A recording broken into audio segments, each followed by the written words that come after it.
Hello, welcome to my channel. Today we're looking into the disappearance of Tommy Dean Wampler.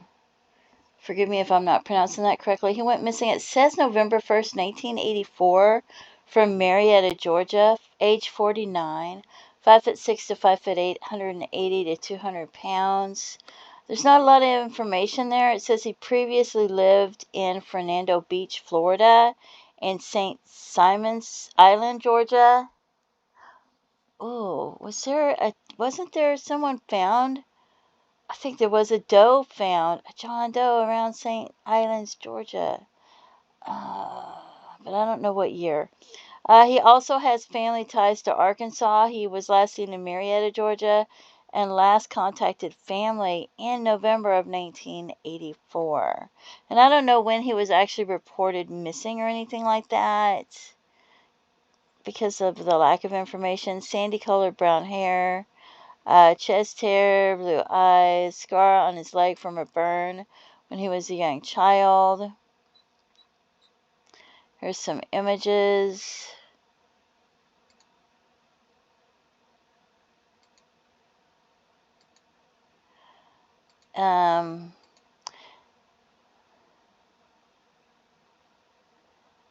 Here's the Charlie Project.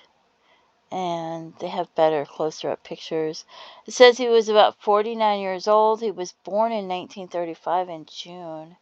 5'6" to 5'8", which means he's probably about 5'7", 180 to 200 pounds.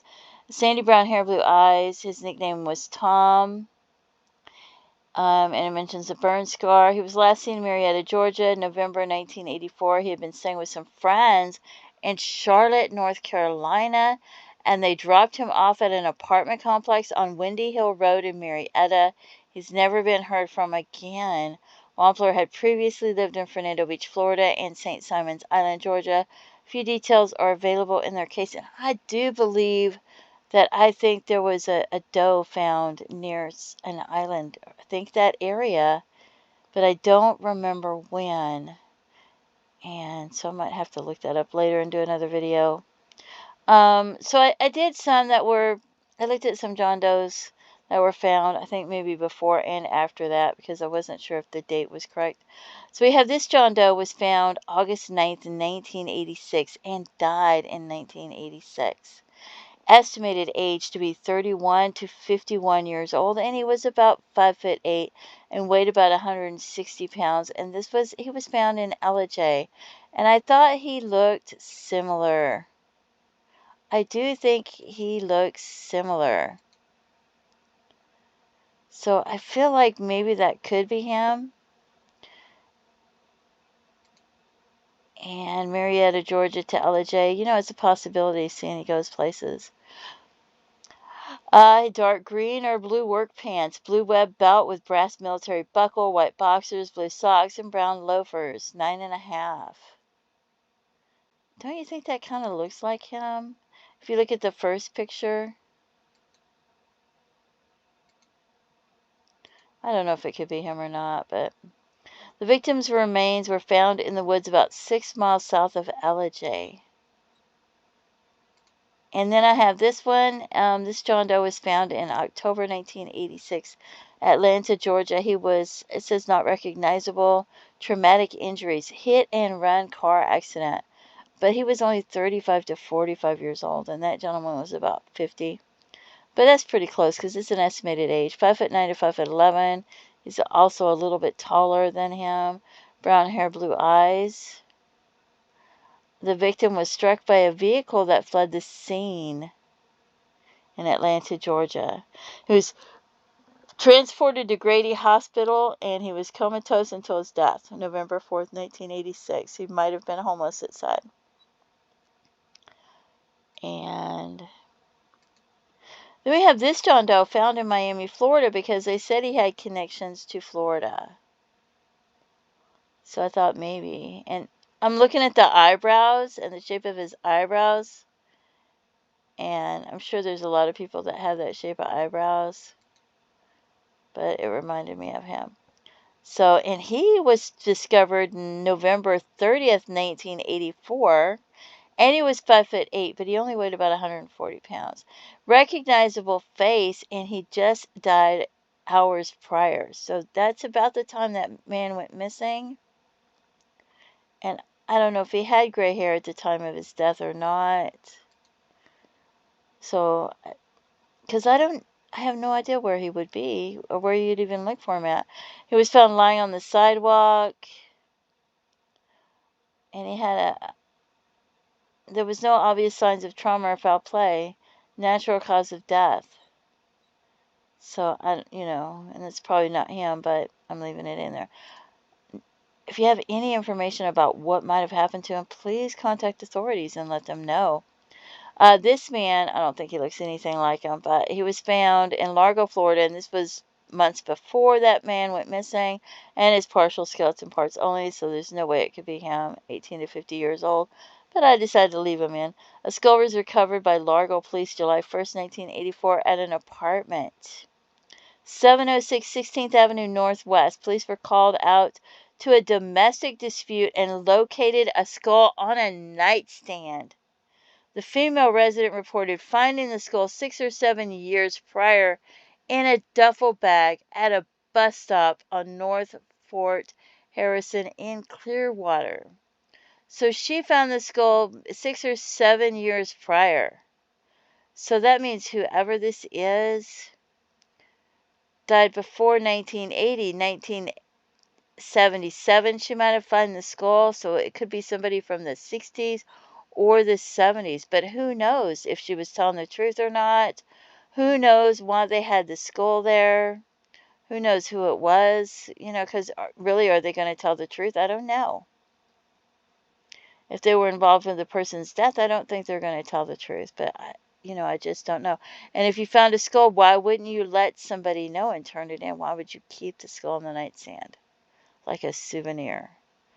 That just seems crazy to me, but who knows? Then we have a John Doe found in Fort Myers, Florida in 1984, but this is August 5th, 1984, and he didn't go missing till November. And about 5'5", 150 pounds, 46 to 60 years old, dark brown graying hair, receding and extended to base of neck. The victim was found in an abandoned house in Fort Myers. Apparently was living there. They said he could possibly be Franklin Warner Stewart, born 8/18/1924, or James Farias. Forgive me if I don't pronounce that right. So they think they know who that might be. Then we have a John Doe found in Atlanta, Georgia, but he died weeks prior, and he was found in November 1988, ages 18 to 60, 5'8", 5'10", 160 to 180 pounds, brown, straight hair, 3 inches in length. I don't think his hair was straight. So there's that to John Doe. The remains were partially overgrown with kudzu or ivy, underbrush near Union Mission for Homeless Men. Wow. This John Doe, there is an image for this John Doe found in Savannah, Georgia. And he died in 1989. Recognizable face. He had dark curly hair, 5'7", 750 pounds, brown hair, blue eyes, age 40 to 50 years old. Middle Eastern male found on the set of the movie Glory in February 16, 1989. No trauma. He had a surgical scar on the back side of his upper left leg. Subject was clean shaven and had a gold upper front tooth. John Doe found in 1997, Johns Island, South Carolina. Unknown date of death, unknown cause of death, age 50 to 90. Recovered at Freeman Hill Road, Johns Island. Her dog went into an unknown location in a wooded area outside a residence and returned with a bone. They originally contacted the sheriff's office. I don't know if anybody went out looking for more bones or took the dog, or they just took the one bone. I don't know. And then we have a John Doe found in North Carolina in 1986, about 5'7", 45 to 60 years old.